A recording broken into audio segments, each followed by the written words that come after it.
하나님이 오늘도 기가 막힌 하루를 열어가실 줄 믿습니다. 노가다를 하다가 안 하니 온 만신이 다 쑤시고 아프고 다시 무릎 관절까지 아프고 목도 아프고 어떤 분들이 그럽니다. 목사님 몸 좀 사리세요 하는데 일을 안 하니까 온 만신이 다 쑤시는 거예요. 권사님 겨울에 일을 안 하는데 어떻게 잘 견디시는지 모르겠습니다. 어린 시절 불렀던 노래가 생각이 납니다. 머리, 어깨, 무릎, 발, 무릎, 발. 머리부터 어깨, 무릎, 발까지 정말 어디 하나 편한 구석이 없이, 그렇다고 많이 아픈 것도 아닌데 약간 기분 나쁠 정도로 불편합니다.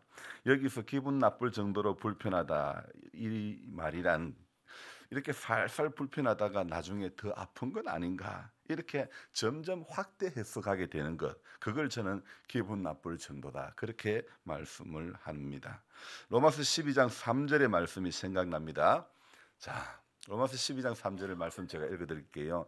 내게 주신 은혜로 말미암아 너희 각 사람에게 말하노니 마땅히 생각할 그 이상의 생각을 품지 말고 오직 하나님께서 각 사람에게 나눠주신 믿음의 분량대로 지혜롭게 생각하라, 이 말씀이 있습니다. 거기에서 마땅히 생각할 그 이상의 생각을 품지 말라고 했는데, 여러분 인생사에는 매번 이 넘지 말라, 품지 말라고 하는 그 선을 넘는 게 다반사인 것 같습니다. 이것도 선악을 알게 하는 나무의 열매는 먹지 말라고 하신 것과 같은 맥락이 아닐까, 이런 생각을 해보았습니다.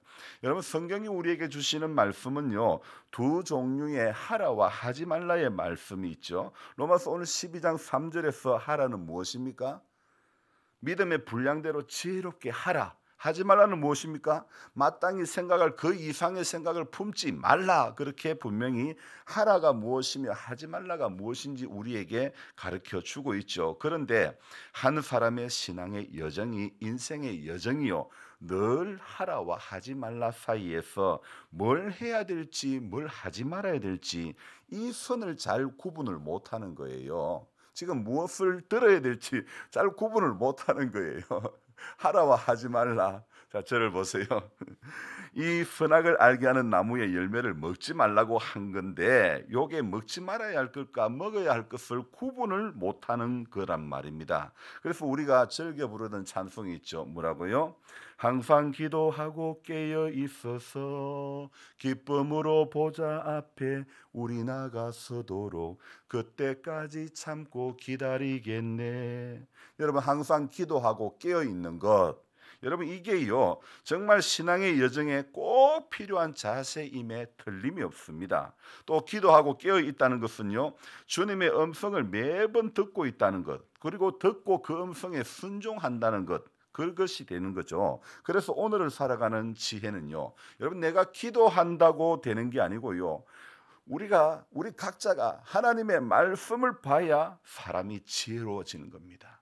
여러분 기도는 인간이 하는 겁니다. 근데 우리는요, 기도하는 것도 중요하지만은 말씀 앞에 가는 것은 더 중요한 것입니다. 왜요?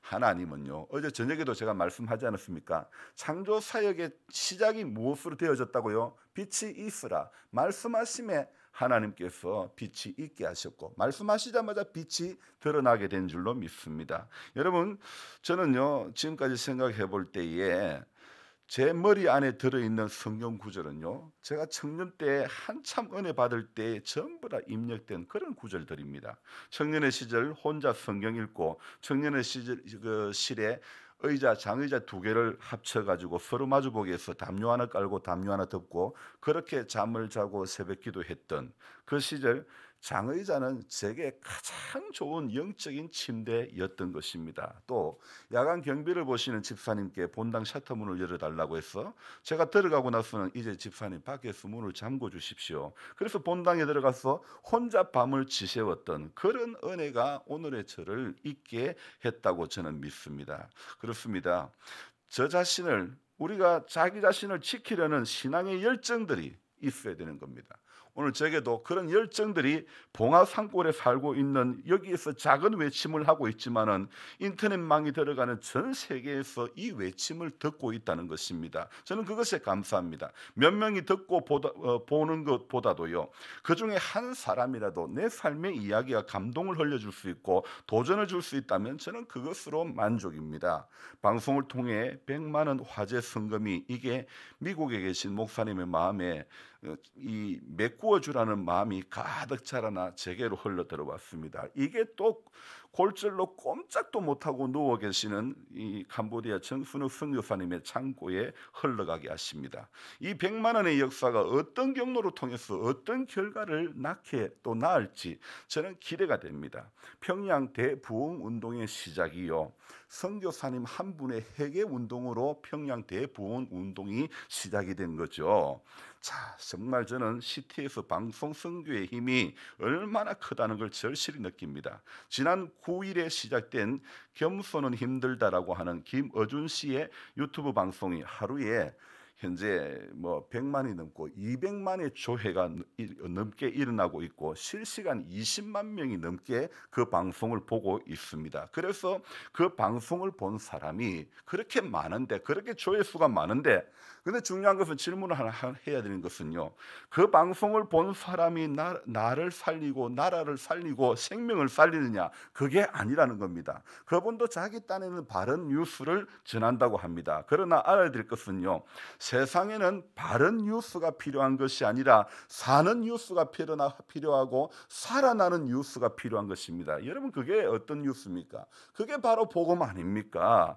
여러분, 우리가 내비게이션을 켜놓고 목적지를 가는 것도, 빠른 길을 찾는 것도 중요하지만은 우리는 그것을 켜놓고 가는 동안에 안전하게 목적지까지 가는 게 중요한 거 아닙니까? 내비게이션을 켜놓고 길을 가는 동안에 빨리 갈 수 있는 것만 생각하지, 목적지를 찾아가는 것만 생각하지, 가는 것에 급급하지, 조금 늦어도 이 길이 안전한 길인가, 이게 사는 길이 맞는 것인가, 거기에는 사람들이 관심이 별로 없다는 것입니다. 여러분, 창세기 38장을 들여다보면 이제 성경을 보는 거예요. 자, 창세기 36장 38장 이런 이야기들을요, 36장은 어떤 이야기 나오면 에스가 결혼하는 이야기가 나옵니다. 그런데 어떤 분들하고 결혼했을까? 에스의 부인의 이름이요, 여기 36장에 보면요, 자그마치 이 5명의 아내의 이름들이 나옵니다. 자, 에스의 삶, 에스의 가정사가요, 이렇게 하나님 원치 않는 그런 결혼들, 이렇게 5명의 아내를 두고 그런 이야기들. 또 38장은 어떤 이야기입니까? 참, 사실 이 36장이나 38장은 성경에 좀 기록 안 되었으면 되지 말았어야 하는, 또 제가 며칠 전에 말씀드렸던 창세기 19장, 롯이 정혼한 자기 두 딸을 내어주면서 니들 마음대로 해라고 그랬던 그런 이야기들. 여러분, 사실 이런 이야기들은 성경에 기록되지 말았어야 될 이야기인 것 같습니다. 제가 거기에 덧붙여 오늘 이렇게 글을 적었습니다. 그게 성경이라면 말이다. 그런데 성경은, 하나님의 말씀은 한 인간의 수치스러운 모습도 정말 낱낱이 다 공개하고 있습니다. 저는 유튜브 방송을 하면서 제가 생각해서 못 적었다고 생각되는 글과 못했다고 생각되는 방송은 비공개로 하든지 아니면 올리지 않게 됩니다. 그런데 성경은요, 주인공이 숨기고 싶은 것도, 주인공이 숨고 싶은 것도, 비공개로 하고 싶은 것도 아주 적나라하게 까발리고 있습니다. 그러니까 이때 필요한 멘트는 그래서 성경이다, 그러니까 성경이다, 그렇게 말씀드리고 싶습니다. 인간의 수치를, 인간의 부끄러운 것을 가려주는 가죽옷을 지어주시는 하나님이지만 어떨 때는요, 실오락이 하나도 걸치지 않고 완전히 벌거벗겨 버리시는 하나님일 때도 있다는 겁니다. 오늘 유다의 이야기, 그의 며느리 다말의 이야기는 정말 믿음 없으면 가죽옷 지으시던 하나님이 옷을 벗겨도 이렇게 벗길 수가 있을까 싶을 정도라는 겁니다. 그렇습니다. 하나님은요 사랑의 하나님이시지만 우리 하나님이 징계하실 때는요 아주 철저하게 처벌하시는 그런 모습이 성경은 낱낱이 기록되어 있죠. 그래서 하나님을 향해서 우리는 그 하나님을 공의의 하나님 내지 정의의 하나님이라 이렇게 일컫고 있지요.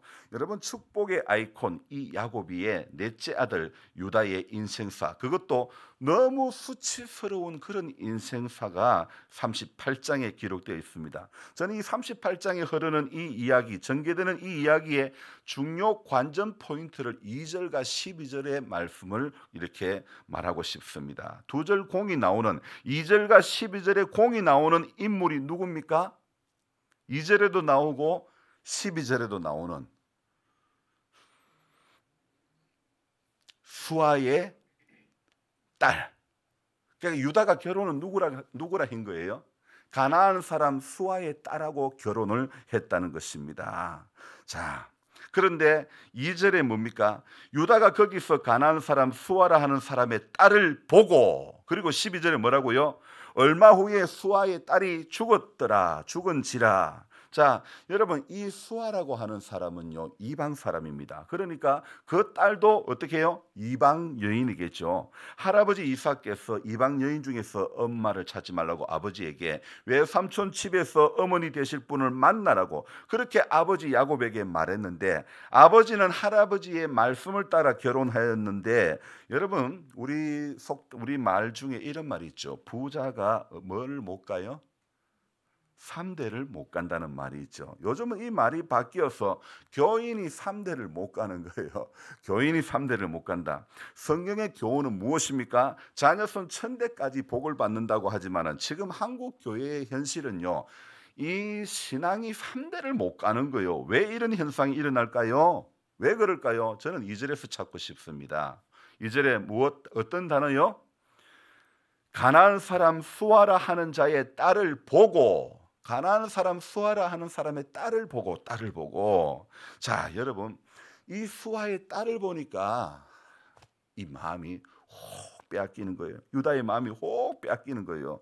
자, 여러분 우리가 살면서요 창세기 3장에 네가 네 아내의 말을 듣고, 사람이 원죄를 짓는 과정에 있었던 가장 중요한 사건의 그 핵심에 네가 네 아내의 말을 듣고, 오늘 이 38장에서 유다의 가정에 일어난 이 안타까운 이야기, 참, 어디에서 시작됐을까요? 가나안 사람 수아의 딸을 보고. 자, 여러분 그렇습니다. 세상에는요 보암직과 먹음직스러움, 탐스러움게 할 만한 지혜롭게 하는 그 지혜로움 만한 그런 것들이, 이게 사람의 신앙을 갉아먹는 겁니다. 유다는요 수아의 딸과 결혼하여 오난, 셀라를 낳게 됩니다. 하지만 이 장자의 결혼사가 순탄하지 않습니다. 이 7절에 보니까 유다의 장자 엘이 여호와 보시기에 악함으로 여호와께서 그를 죽이신지라 이랬습니다. 그런데 성경은요 장자 엘이 하나님 보시기에 무엇이 악했다고 했는지 자세하게 그 내용은 나와 있지 않아서 어떤 부분이 악했는지는 모릅니다. 하지만 이제 그 뒤에 이어서 나오는 둘째 오난도 형 대신에 이제 형수를 이제 아내로 맞이하게 되죠. 그 둘째 오난의 죽음에는요 9절에 뭐라고 되어 있습니까? 형에게 씨를 주지 아니하려고 땅에 설정하며, 이 무슨 말입니까? 피임을 위해 고의적으로 체해 사정을 하는 걸 말합니다. 자, 그래서 하나님께서 10절에 그 일이 여호와 보시기에 악함으로 여호와께서 그도 죽이시니, 졸지에 유다는 아들 둘이 죽고 나니 이제 막내 아들 셀라는 그 며느리 다말에게 이걸 못 주는 거예요. 그래서 하는 말이 뭐라고요? 11절에 너는 수절하고 네 아버지 집에 가 있거라. 그리고 셀라가 장성하기를 기다리라고 했습니다. 근데 문제는 12절입니다. 12절에 아내 수아의 딸이 죽자 이 유다가 슬슬 여인이 생각나는 거예요. 그래서 16절에 그의 며느리인 줄을 알지 못하고 나로 네게 들어가게 하라. 15절의 끝에는 뭐라고 되어 있습니까? 그를 보고 창녀로 여겨. 자, 며느리가 막내 도련님이 장성해도 자기에게 보내주지 않자 14절에 뭐라고요? 그가 그의 그 과부의 의복을 벗고 너울로 얼굴을 가리고 시아버지를 유혹하는 겁니다. 사실요, 여러분, 이런 이야기의 시작이 무엇입니까?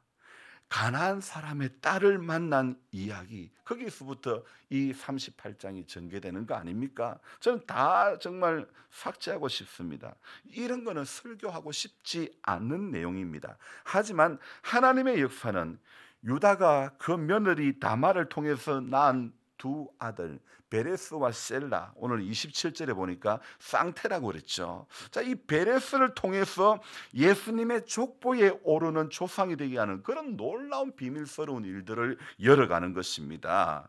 가나안 사람의 딸을 보고 마음이 훅 해가지고 넘어간 유다이지만은 하나님은 아버지와 할아버지와 즉 아브라함과 이삭과 야곱에게 하신 약속 때문에 유다의 실수, 유다의 그 넘어짐을 묻어버리고 예수님을 바로 그의 후손을 통해서 보게 하시는 겁니다. 정말 하나님이 열어가시는 일들은 인간이 생각할 수 없는 놀라운 방법이고 놀라운 일들이죠. 이 글을 여기까지 적으면서 생각이 납니다. 나의 모든 행실을 주여 기억마시고 바른 길로 인도하소서. 정말 이 찬송이 맞는 말입니다. 오늘도 우리 인생길은요, 빠른 길도 아니고 좋은 길도 아니고 넓은 길도 아니고 바른 길로 가야 되는 것입니다. 그 길을 갈 수 있도록 오늘도 저와 여러분들이 동기부여를 받아야 됩니다. 무엇을 통해서? 하나님의 말씀을 통해서 우리가 바른 길을 가기를 동기부여 받아야 되는 것입니다. 미국에 계신 목사님하고 어제 목사님 교회에 밤 저녁 기도회 마치고 나서 제가 이렇게 전화를 드렸습니다. 통화하는 가운데요, 세상에 하나님께서 참 놀라운 일들을 열어가시는 거예요. 여러분, 이민 목회가 쉽지 않은데요, 이분이 아침 저녁으로 교인들 100여 명을 함께 기도하는 거예요. 현재 이민 목회에서 이민 교회를 하는 가운데 400명의 교인들이 함께 예배를 드리고 그 도시의 번화가의 중심지에 11,000평의 땅을 가지고 있다는 거예요. 건물을 지으려고 한다는 거예요. 이민 목회가 그렇게 쉽지가 않거든요. 그런데 그 모든 것이 하나님이 기도하는 가정에 다 열어가시는 거예요. 그런데 이분이 아침 저녁으로 기도하다 보니까 지치는 거예요. 그런데 어느 날 우연히 보게 된 영상 속에서 총구석에 있는 목사가 2시에 일어나가지고 성경 묵상하고 글을 적는데 이게 이 목사님의 가슴을 울렸다는 거예요. 그래서 주일은 설교를 어떻게 하나 그러면서 들여다보다가 화재 성금이 이야기가 나오니까 본인이 그걸 메꾸려고 하는 거예요. 저는 벌써 우리 교회가 돕던 캄보디아 선교사님에게 그걸 흘렸는데요, 하나님이 이 일을 통해서 어떤 역사를 이루어 가실까 저는 기대하며 바라봅니다. 여러분, 우리가 하나님을 신앙한다는 것은요, 하나님에 대한 기대가 있는 것이 하나님을 신뢰하는 겁니다. 여러분, 그렇지 않습니까? 우리 남집사님이 정말 이장이 돼서 열심히 지금 막 다니고 있는데 저는 이 일을 통해서 하나님이 어떻게 이 마을에 정말 섬김의 일들을 역사를 이루어 가실까를 저는 기대를 하는 거예요. 하나님께서요, 우리 모두를 통해서 오늘도 이 2023년도에 우리를 통해서 열어가실 일들, 그 크고 놀라운 일들을 기대하며 바라보는 거예요. 그래서 우리는 그 하나님을 오늘도 찬양하며, 주님, 올해 바른 길로 가게 해 주옵소서. 바른 신앙의 길을, 오늘 우리가 찬송 불렀던 것들, 맘 편히 나의 길을 가고 싶지만은 그 신앙 고백이라는 그 제목의 찬송, 얼마나 가사 한 절 한 절이 우리들의 고백 아닙니까? 정말 저와 여러분들이 이 2023년 주님, 바른 길로 의의 길로, 주님 기뻐하시는 그 길로 우리가 달려가게 해 주옵소서. 우리 같이 그렇게 기도했으면 좋겠습니다. 같이 기도합니다. 하나님 아버지, 새로운 한 날을 시작하면서 변함없이 말씀 앞에 서게 하시니 감사합니다. 변함없이 성경 붙들고 변함없이 기도하게 해주시고 하나님 앞에 한결같은 믿음의 자리, 약속의 자리에 전부 다 설 수 있는 우리 성도님들 다 되어지게 해 주옵소서. 작년보다 올해 더 잘 믿게 해 주옵소서. 작년보다 올해 더 열심을 낼 수 있는 은혜를 허락해 주옵소서. 물론 몸은 육신은 점점 더 약해질 수밖에 없지만은, 그러나 육의 약해짐에 따라 믿음마저 약해지는 어리석은 성도가 되지 않기를 원합니다. 몸도 마음도 연약하나 새 힘받아 살게, 우리 찬송 얼마나 불렀는지 모릅니다. 오늘도 새 힘받아 살게 해 주옵소서. 하나님께서 주시는 새 힘, 하늘의 새 은총을 받아 우리 연약해진 이 육의 육신 앞에서 무너지는 자, 넘어지는 자 되지 않기를 원합니다. 주님 말씀대로 살려고 주님 앞에 나아올 때마다 우리 약함을 주님 만져주옵소서. 우리 무너진 곳을 만져주옵소서. 우리 병든 곳을 만져주시기를 원합니다. 치료하는 광선을 말씀에 발하여 고쳐주시겠다고 하셨사오매 그 말씀의 역사를 경험할 수 있도록 도와주옵소서. 약하고 추해도 주께로 나가면 힘주시고 내 추함을 다 씻어주시는 우리 주님이 오늘도 경험되어지기를 원합니다. 그래서 우리는 이 한 해 달려가는 우리의 발걸음이 바른 길 되게 해 주옵소서. 생명 살리는 길 되게 해 주옵소서. 주께 영광 돌리는 길 되게 해 주옵소서. 내 혼자 믿음도 겨우겨우 근사하는 어리석은 믿음이 되지 않기를 원합니다. 주님, 배아파 난 귀한 자녀 손들이 하나님을 알지 못합니다. 믿음의 자리에서 벗어났습니다. 아버지 하나님 불쌍히 여겨주시기를 원하고, 하나님 눈물 흘리며 기도할 것 그 길밖에 없는 것 같습니다. 주님, 자녀의 삶에 거울이 되어야 할, 자녀를 보면서 정말 본이 되어져야 될 부모이지만 우리 모습은 그러하지 못합니다. 주님 불쌍히 여겨주시고, 주님 조금씩 좀 더 멀리 갈 것 없습니다. 사랑하는 자녀들이 부모의 신앙을 볼 때에 정말 존경할 수 있는 그런 신앙이 우리 다 되어지기를 원합니다. 부모를 자랑할 수 있는 그런 신앙의 사람이 되어지기를 원합니다. 그러기 위해서 오늘도 내려놓는 마음들, 그러기 위해서 오늘도 겸손한 마음들, 그러기 위해서 오늘도 우리 입에서 나오는 모든 말들이 선한 말, 덕을 세우는 말, 사람 살리는 말, 교회 세우는 말, 하나님께 영광 돌리는 말들이 되어질 수 있기를 소망합니다. 연로하신 모든 성도님들을 주님 오늘도 기억해 주시고, 출입에 어려움을 당치 않게 해주시고, 감기 기운 있는 분들 다 떠나가게 해주시고, 하나님 평온의 하루하루 늘 맞이할 수 있도록 도와주옵소서. 존귀하신 예수님의 이름으로 감사하며 기도드리옵나이다. 아멘. 간절한 마음으로 주여 부르고 기도합니다. 주여, 주여, 주여.